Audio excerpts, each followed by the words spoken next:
Bien, ¿listos? Pues regresamos.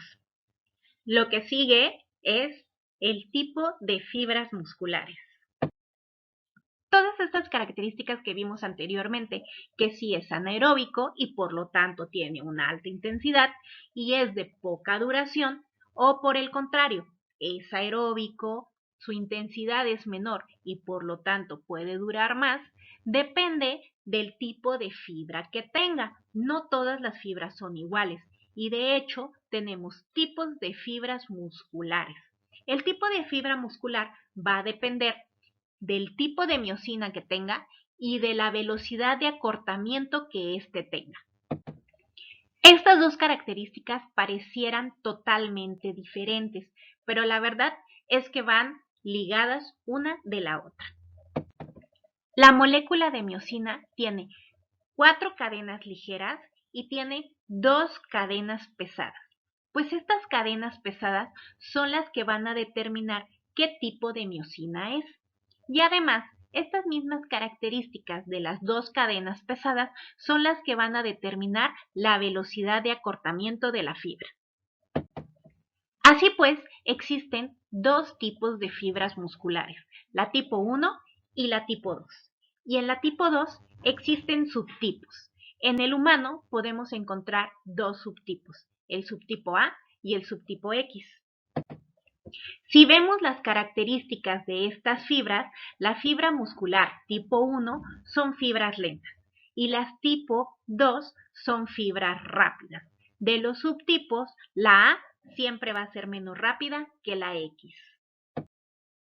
Cada fibra muscular no solamente va a tener como característica la velocidad de contracción que ésta posee, también vamos a tener diferentes características en el sistema energético que posee, en la resistencia a la fatiga que ésta tiene, el glucógeno que tiene, la cantidad de mioglobina y por lo tanto la coloración que estas fibras pudieran tener.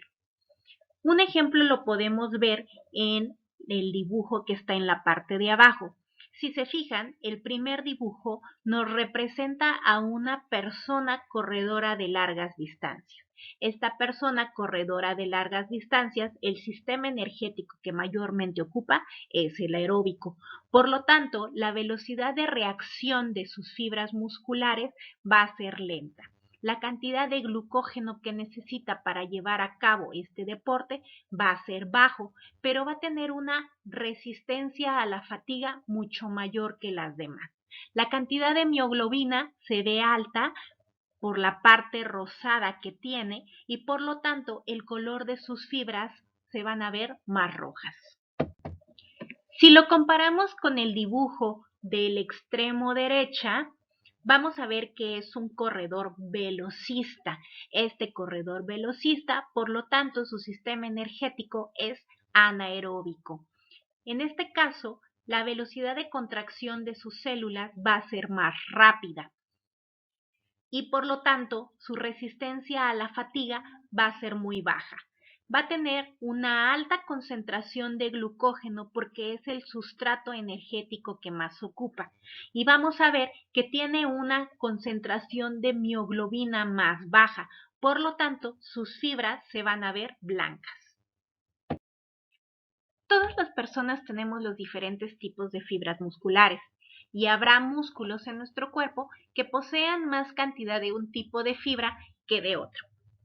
Pero se ha encontrado que dependiendo de cada tipo de deporte, se podrían encontrar porcentajes diferentes de cada tipo de fibra. Así, por ejemplo, si vemos en personas que practican ejercicios o deportes mayormente aeróbicos, como los fondistas, porcentaje de sus fibras lentas va a ser mucho mayor que el de fibras rápidas. Por ejemplo, de fibras lentas tendrían entre un 60 y un 90% y de fibras rápidas solamente tendrían entre un 10 y 40%.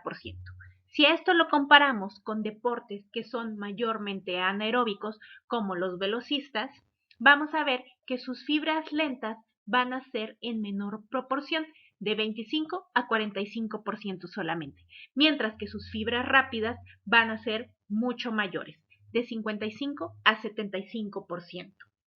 Ahora, Si comparamos a estos deportistas con un sedentario, vamos a ver que una persona sedentaria va a tener la misma cantidad de fibras lentas que de fibras rápidas. Y entonces de esto deriva una pregunta. ¿El deporte te va generando las fibras que necesitas para practicarlo o ya tienes ese tipo de fibras que necesitas y por eso te inclinas más a ese tipo de deporte o por ese motivo eres más bueno en ese deporte? Y entonces la pregunta final sería, ¿cómo se obtienen las fibras musculares? En primera, gracias a la genética. Te lo van heredando tus padres, gracias a lo que se va trayendo por generaciones. Y entonces, por ese motivo, no importa qué tantas ganitas le eches para ser maratonista, nunca lograrás ser tan bueno como Eliud. Y bueno, entonces, si los diferentes porcentajes de fibras musculares me los heredan mis padres y no puedo obtener los porcentajes que necesito para ciertos deportes, ¿de qué sirve esta materia? ¿De qué sirve saber cómo los puedo mejorar o cómo puedo adquirir fuerza o cómo puedo adquirir hipertrofia muscular si esto no es posible, si ya lo tengo determinado en mis genes? Pues diversos estudios han comprobado que tal vez no cambies el tipo de fibras que tienes, de 1 a 2 o de 2 a 1. Pero sí, esas fibras que ya tienes pueden adquirir características necesarias para practicar ejercicios anaeróbicos o aeróbicos según sea tu gusto. Obvio, sin querer ser un Eliud o un Usain Bolt. Ya sé cómo le ayudo a mi paciente a ganar flexoelasticidad y por lo tanto rangos de movimiento. Y ahora, con mis ánimos un poquito más arriba, al ver que sí puedo hacer modificación de mis fibras musculares, la siguiente pregunta sería, ¿cómo le voy a ayudar a mi paciente a ganar masa muscular o a ganar fuerza? Pues esa explicación la daremos la próxima clase. Por lo mientras, y antes de que se vayan, las respuestas del examen mega facilísimo que les dejé. A ver, el primero, algunos no pudieron juntar con líneas, pero no importa. El chiste era unir cada tipo de enunciado. Entonces, el primero dice, une con una línea los conceptos adecuados de los elementos que constituyen un programa preventivo. El primero era un ejemplo, ahorita ya sabemos que el cambio de fechas olímpicas van a ser para verano 2021. Las características del deporte. Las características que tiene un deporte van a ser el tiempo de juego que tienen, el vestuario, su calzado, el terreno. ¿Recuerdan que les dije que si tenían un deporte favorito, tenían que conocer todas las características de este juego o de este deporte? Porque de eso dependía cómo se iba a llevar a cabo una lesión o cómo podíamos prevenir una lesión. Entonces a esas se le llaman características del deporte. La que sigue. La incidencia lesional se va a referir a cómo se lesiona mayormente un deportista. Entonces, en clase yo les explicaba que si lo veíamos en una campana de Gauss, la mayor parte de la campana era como más se lesionaban las personas. Y en los extremos teníamos personas que se lesionaban de una manera muy distinta, otras que realmente no se lesionaban. Entonces a eso le llamamos índice lesional. La que sigue nos habla de los factores de riesgo. Y en clase vimos que los factores de riesgo pueden ser externos o internos. Y si recuerdan, vimos todos los tipos de factores de riesgo externos y todos los tipos de factores de riesgo internos y vimos las características de cada uno de estos. La que sigue, ¿qué es un mecanismo lesional? El mecanismo lesional o mecanismo de lesión va a ser el movimiento que realiza el cuerpo para sufrir esa lesión. Y vimos el ejemplo con la rotura del ligamento cruzado anterior, en el cual yo les decía que la persona realizaba un valgo forzado, una rotación interna y una flexión de su rodilla y de esa forma se podía romper el ligamento cruzado anterior. Y por último, ¿a qué se refiere un programa preventivo?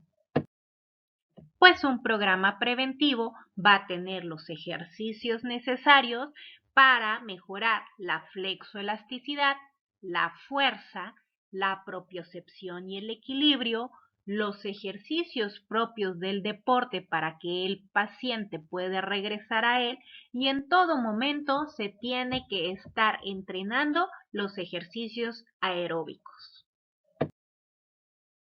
Pregunta número 2. Tanto en un programa de rehabilitación como el programa de prevención, ¿qué factor se tiene que entrenar primero y de qué tipo es? Entonces, en las respuestas tenemos dos cosas que no se pueden entrenar. No se puede entrenar un terreno de juego adecuado y no se puede entrenar evitar tener lesiones. Por lo tanto, me quedan dos respuestas.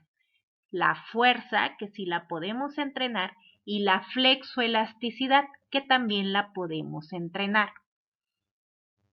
Pero en la pregunta también me dice qué debemos entrenar primero.